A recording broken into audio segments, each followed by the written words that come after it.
I'm Paul Abbott, and I'm the author of Death to Justice, The Shooting of Lee Harvey Oswald. And what I'm doing is just running a commentary on the raw footage from KRLD TV in Dallas, on the moments that really capture outside and in the basement of Dallas City Hall on the morning that Lee Harvey Oswald was shot.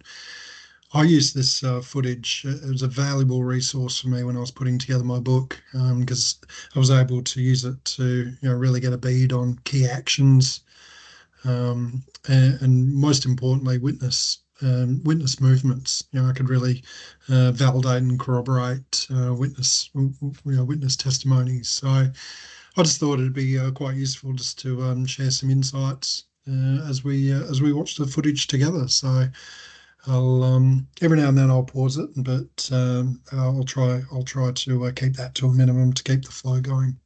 So what we're seeing is from footage from Gene Pashilek, who was a cameraman for KRLD, and what he's doing is now he's filming up on Commerce Street and the arrival of two armoured cars from the Armoured Motorcar Service that were called on by Deputy Chief Charles Batchelor to basically come and be a part of to actually transport Oswald as part of his transfer to the county jail. So the large truck that we see backing into position, we've got a bunch of reporters in the way right now. That's number 46. That was named number 46 truck. It actually had a new battery installed over that weekend, and in fact they had to jumpstart this truck this particular morning. So Harold Fleming, he would testify that there was never any intent to back the truck all the way down the ramp so Oswald could be put into it. It was only ever going to stay at the top, the mouth of the ramp, because the last thing they wanted to do is have the battery go and have to execute some kind of jump start on the ramp, obviously with Oswald in the back. So it always was the plan for the armoured car to stay at the top of the ramp where we can see it now. We've got reporters looking on. The taller of the two in front of us is Thayer Waldo, I believe, Fort Worth Star-Telegram. Camera's panning around now to see the other armoured truck, which was brought out, a much smaller one, just as a backup in case number 46 had failed. Various uniformed Dallas police personnel and also reserve personnel. There was a fair few reserve officers at the top of the ramp at this particular point in time. This chap here, he's only known as the unknown Japanese reporter. He was quite prolific that weekend in footage, but he's one of three reporters now that have been allowed. They've actually been allowed down into the basement. Thayer Waldo, one of the reporters who we've just seen go behind the truck there and walking down the ramp, he would testify that Lieutenant Butler let him and some other reporters in. So presumably their credentials had been checked or are being checked at this particular point in time.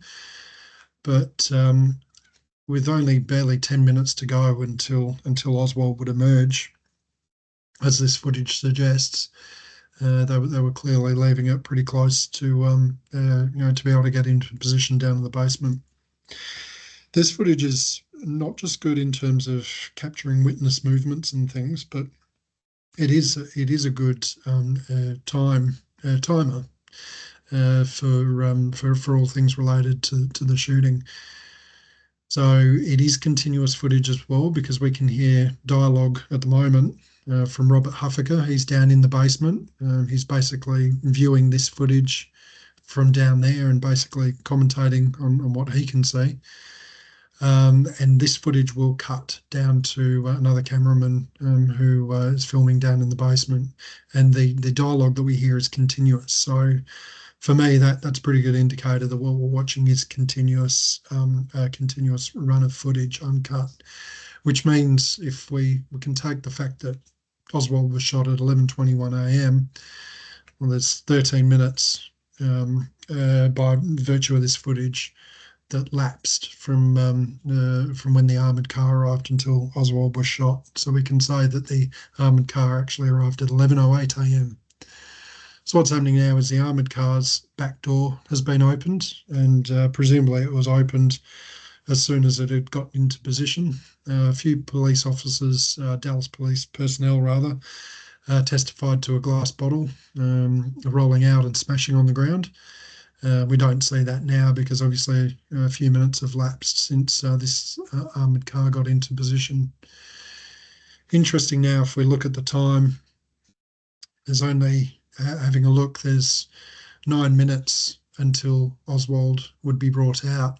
So that tells us that the original plan to transport Oswald in the armoured car was still in place at this particular point in time, which is still all pretty suspicious, or maybe not suspicious. It's very poor on Dallas police hierarchy's part, because the alleged threats that were made on Oswald's life earlier overnight, the morning of this day, one particular one that apparently Billy Grammer received and took it as only after the fact, a warning call from Jack Ruby.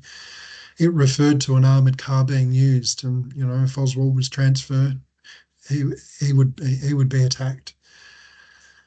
So if that threat was real, it really does beg the question: why would Dallas police hierarchy still go ahead and use armoured cars to carry out the transfer of Oswald? If their plan had apparently been blown, why would you still stick to it and use armoured cars?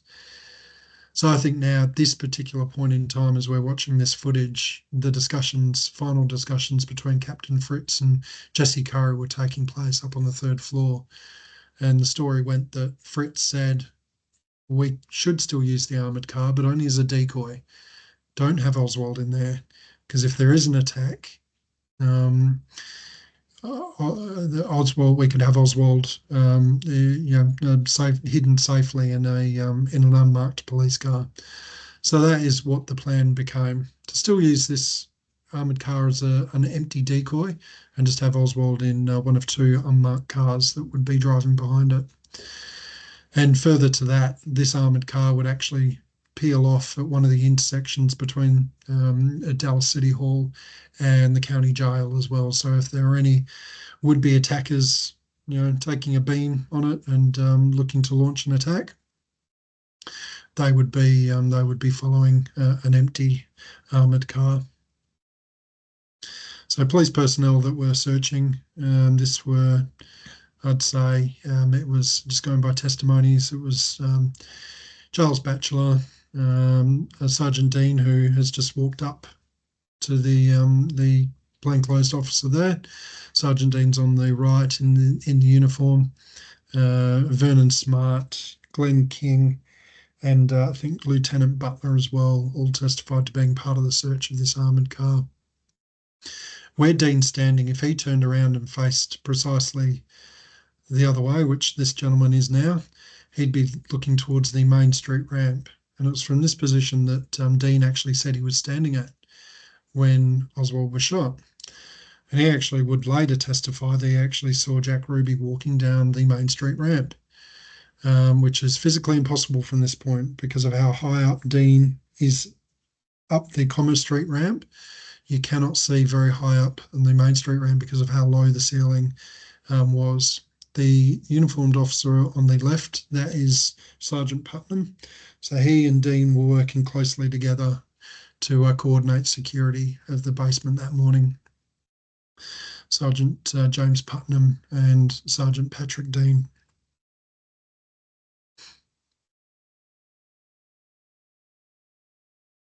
As we've been speaking and focusing on this particular shot, you'll have noticed people have still been walking between the armoured car up and down the ramp. So again, how secure either of the ramps were that morning, particularly the Commerce Street ramp where this car is. It's still anybody's guess, I'm afraid. Because what happened was there was a lot of cases of Dallas police, recognising reporters apparently from over the weekend, so that's why a lot of reporters testified that, they didn't have their credentials checked on Sunday morning because they gathered they'd been recognised from previous times that they were at City Hall. earlier that weekend.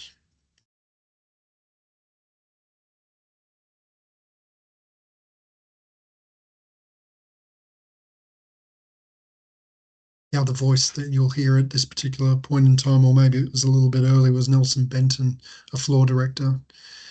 He wasn't in the basement. He was actually watching this footage from the news truck up on Commerce Street, and he's having a kind of a behind the scenes conversation with Robert Huffaker about setting up shots and positions and things like that. Home event, sorry, is the cameraman taking this footage, and in a second he'll actually pan around to the right. Here we go. And this is the frame that he'll have when Oswald emerges. I'm going to pause it here and actually show you Blackie Harrison. Blackie Harrison, he is holding a cigar in his left hand. Very suspicious character. He only came to the basement. He came to the basement on his own, and because he wasn't with his other detectives who had come down from the third floor as directed, he actually met his bureau in the basement, and that's because he came up from the sub basement locker room. Apparently he was down there to buy cigars, but some of his fellow detectives testified saying, "Where have you been?" "Oh, you're here," which indicates they hadn't seen him in a fair period of time, if at all, that morning. I think that makes Blackie Harrison incredibly suspicious. He was down in a locker room for potentially upwards of 2.5 to 3 hours, had access to pay phones, could have slipped in and out of there up to street level. There was no security. I think that's how he got in, having come back from the Deluxe Diner with a fellow detective, Lewis Miller, having had a cup of coffee. Apparently at that diner, Blackie Harrison was on the phone there as well. And I think he came back and peeled off from Miller and went down into the locker room and kind of held fort down there. And I think he was some kind of communications, middleman for, Ruby, whoever was handling Ruby, and Confederates who were also in on the plot across City Hall. So moving away from Harrison for a minute, we see the camera there. It's a WBAP-TV camera, and the story with that goes that it was being brought down from the third floor where it was used as to film an interview with Jesse Curry. And when they heard that the transfer was about to take place and Oswald was about to be moved, they packed up the camera and rushed it down to the basement in the elevator and tried in vain to get it into position, as we see here. But it kind of quickly became a bit of a potential scenario for how Jack Ruby entered the basement. There were some Dallas police personnel who testified to seeing 3 men wheeling that camera, when actually, as you can see when I unpause this footage, there were only 2.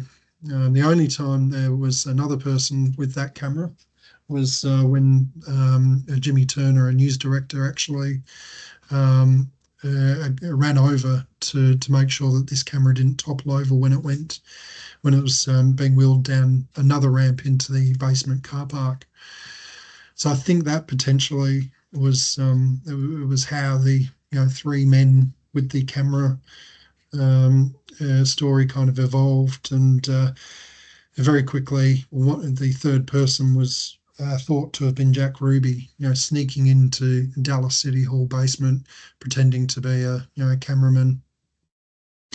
But that's dispelled in this footage, and also the fact that Jack Ruby at this particular point in time now, he would have just left, if not been in the process of leaving the Western Union office just east on Main Street, getting the receipt for the money transfer that he sent to Karen Carlin, time-stamped at 11:17 a.m.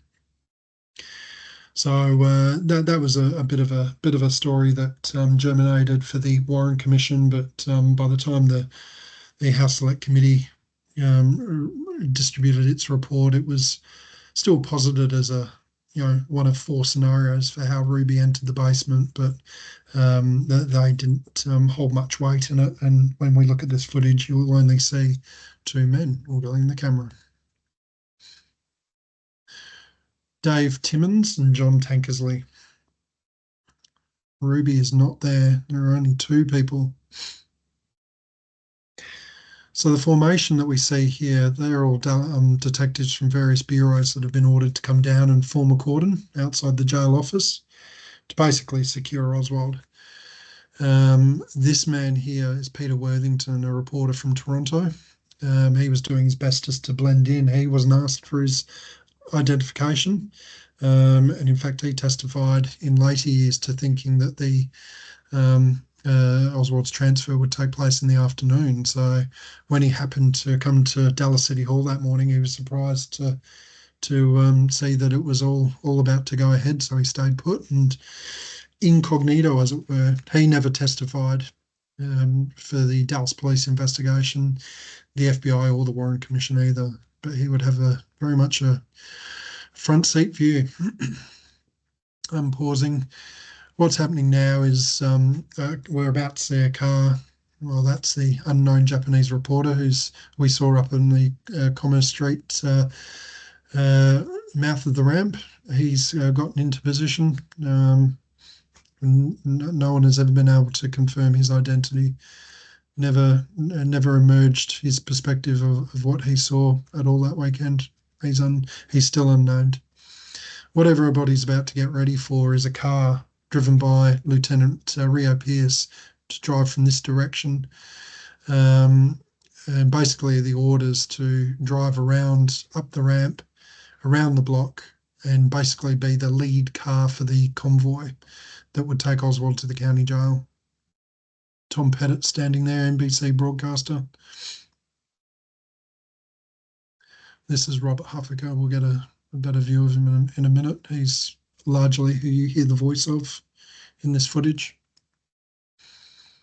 The cordon. The idea was that detectives on either side would fall in behind as Oswald was brought out. That's Huffaker, who's kind of craning down, cigarette in mouth.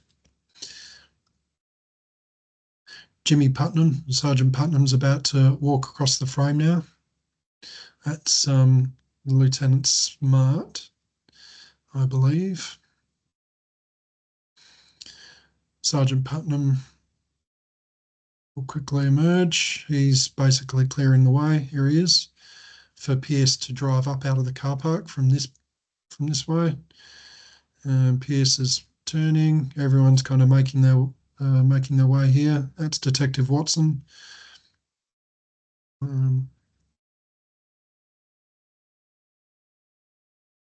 Everyone's getting back into position. That moment's important just to take a bit of a pause for as well, because that was basically central to Ruby's and the story of how Ruby entered the basement. It was cited by Ruby and therefore in the Warren Commission and officially taken as gospel that it was because of Rio Pierce driving up Main Street ramp and causing a distraction to the guarding police officer up there, Roy Vaughan, that Ruby was able to seize the opportunity with the distraction of the car coming out to come down the Main Street ramp. But as I lay out in my book, and as others have as well, I think that's important to say, it's been well and truly proven that Jack Ruby did not enter the basement down the Main Street ramp. There were witnesses up there who knew Ruby, knew him well, not just knew of him. They were actually up there that testified to never seeing Jack Ruby up on Main Street, let alone slipping down the ramp.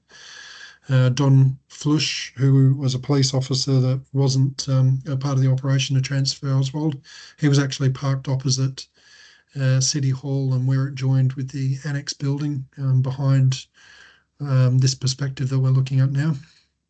Flush was parked up on Main Street. He knew Jack Ruby. He didn't see him walking along Main Street at all. Roy Vaughan, who was standing at the top of the Main Street ramp and let Pierce's car come out, he knew Jack Ruby. He didn't see him at all. And there was a cab driver, a taxi driver named Harry Tasker, who was parked almost directly across from the ramp, who never saw anyone with Ruby's description walk walked down the ramp before the shooting. So it's pretty much been disproven completely, the notion that Ruby entered down the basement. Bring the footage back because we're now in the last minute before the shooting. And it's going to point out Blackie Harrison here. Kind of, the top of his head's obscured, but you will see him turn around and look back up the Main Street ramp. He knew Ruby for about 13 years. So if he recognised Ruby as walking down the ramp, he ought to have recognised him, particularly at this point in time. But he didn't ever testify to seeing Ruby either. But I think he was in on it, so why would he? We see some milling around the top of the shot here, and right here is a bit of a window into the jail office where, at this particular point in time, Oswald has emerged. He's in the jail office right now, having been brought down the elevator from the third floor. The next thing we'll see is Detective Beck from Fritz's Homicide and Robbery Bureau come out.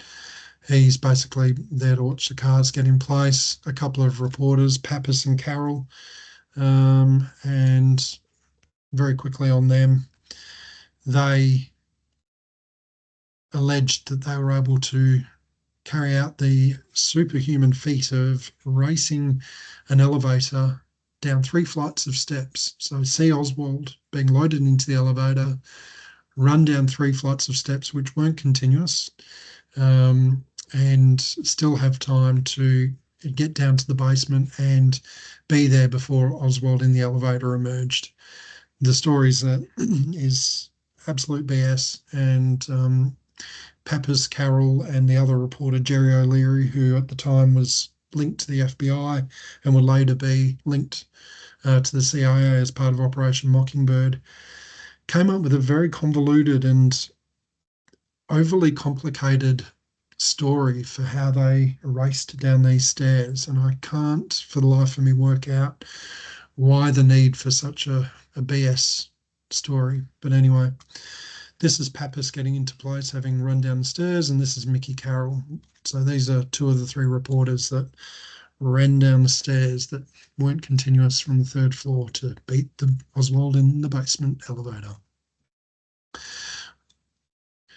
Pappas was with the microphone, about to ask Oswald a question. Have you anything to say?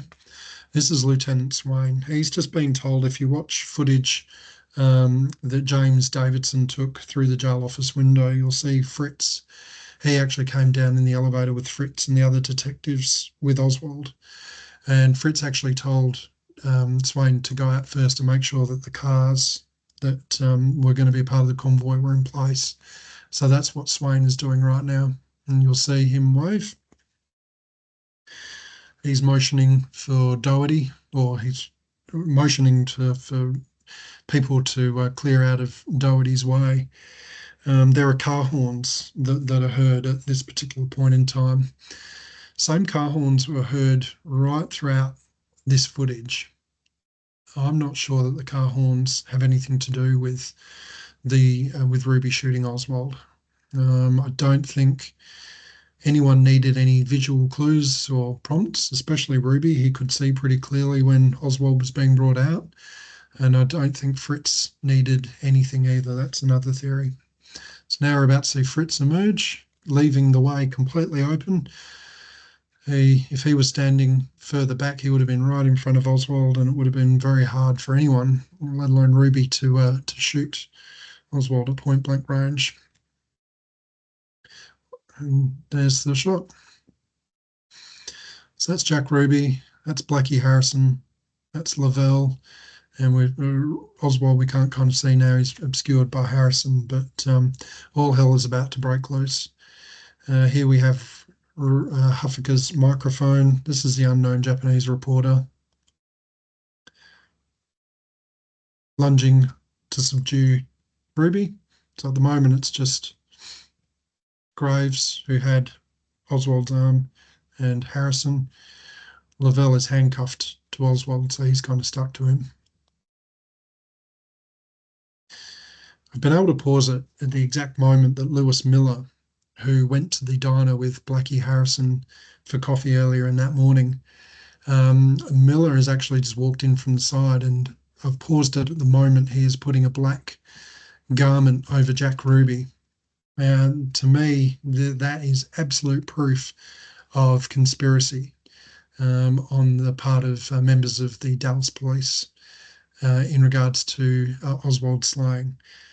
What could possibly be any other explanation for Miller to be prepared, forewarned, forearmed, ready to cover the head, Jack Ruby's head right there, with a black bag? If it was meant to be this spontaneous act, this supposed madman, Jack Ruby, by chance, accessing the basement with perfect timing to shoot Oswald, how in the hell was Lewis Miller prepared with a black bag, black garment, whatever? It's not his jacket because he's still wearing it, so he couldn't have, in the heat of the moment, very quickly taken off his own jacket to cover Ruby for whatever reason. He was holding this garment and he was ready. And if you check out, I've actually slowed this footage down so you can actually see it. It's on my YouTube channel as well, so check that out. I'm going to let it go now, and we see the rest of the struggle taking place. So the emphasis on getting the gun, there it is, out of Ruby's hand. Graves has got it. Orders are being given to seal the basement, not let anyone out. Ruby and Oswald have been taken back to the jail office. Question here, of course, is why wasn't Oswald just put in a car that he was being led to and rushed to hospital? Why did he have to be taken back to the jail office? First aid officer was led in to him apparently, to give him assistance. But why wasn't Oswald just put in the car? At the very least, reversed out so where the armoured car wasn't in the way. Reversed out the Main Street ramp to get to a hospital as soon as possible. It didn't happen. Why? No one ever asked anyone in the Dallas Police Department that question. Why did you not just put Oswald in the car and get him to hospital straight away?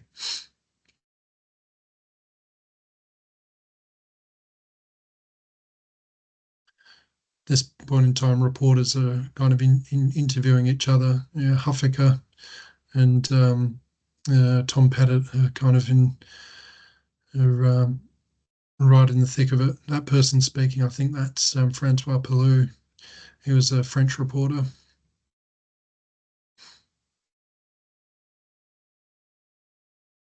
At this moment in time, Fred Bieberdorf, the first aid officer who was on duty that morning, um, was able to get to Oswald, and he couldn't tell if he was breathing or not. It would have been so loud in the jail office where Oswald had been taken to.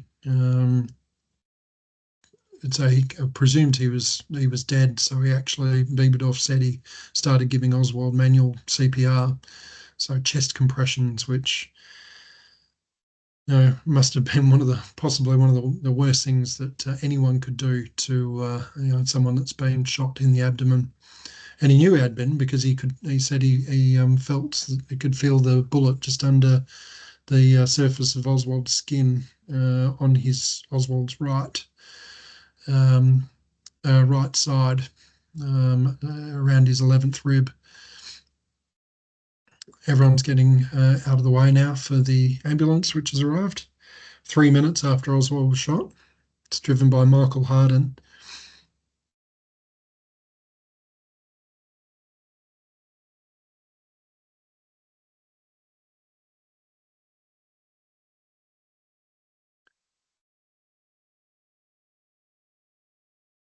Back in those days, they were literally a seatless sedan, just to have an ambulance gurney in there. There was very limited resources and equipment in there compared to today. This police officer that is kind of half squatting in front of the camera to create a barrier, that's Sergeant Patrick Dean. And I think Swain is who's got his hand on his back there. Blackie Harrison's come back out, and now we see Oswald on the stretcher, hand dragged on the floor, lifeless. And at this particular point in time, we can only see two people getting in the back of the ambulance. So presumably Lavelle and Graves. Lavelle wasn't handcuffed to Oswald. Must have been taken off him in the jail office. And guess what? The armored car is still in place. Still a delay in getting Oswald to treatment.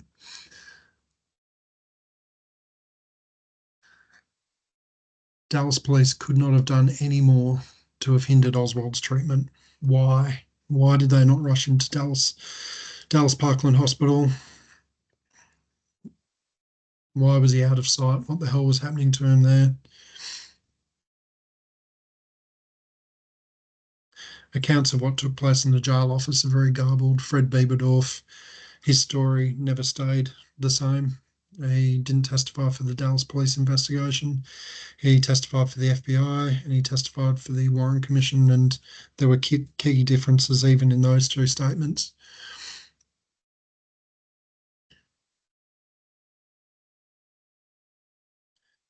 I'm going to wrap up the video now. It does continue on for another 10 minutes or so. I do recommend you watch it because you can still get a sense of the chaos in the basement. In those minutes after the shooting. If you watch for long enough, you'll see the point on the floor where Oswald was shot. No blood. There was no blood on the floor, and we're only seeing some other footage. A very faint smudge of a patch of blood in the jail office where he was treated as well. Also in this footage is interview that Sergeant Patrick Dean gave as well. And if you read my book and if you know about the case anyway, he's a very suspicious character in it all. Not just in the lead up to Oswald's shooting, but how he conducted himself in terms of speaking to Ruby, in the minutes up on the in the fifth floor jail where Ruby was taken to. So thanks for watching this video. I really appreciate your time and interest. For anything further on my work, please head to my website, deathtojustice.com. On there, you'll get links to where you can buy my book, information about my book, and other podcasts and appearances that I've been on. So thank you again.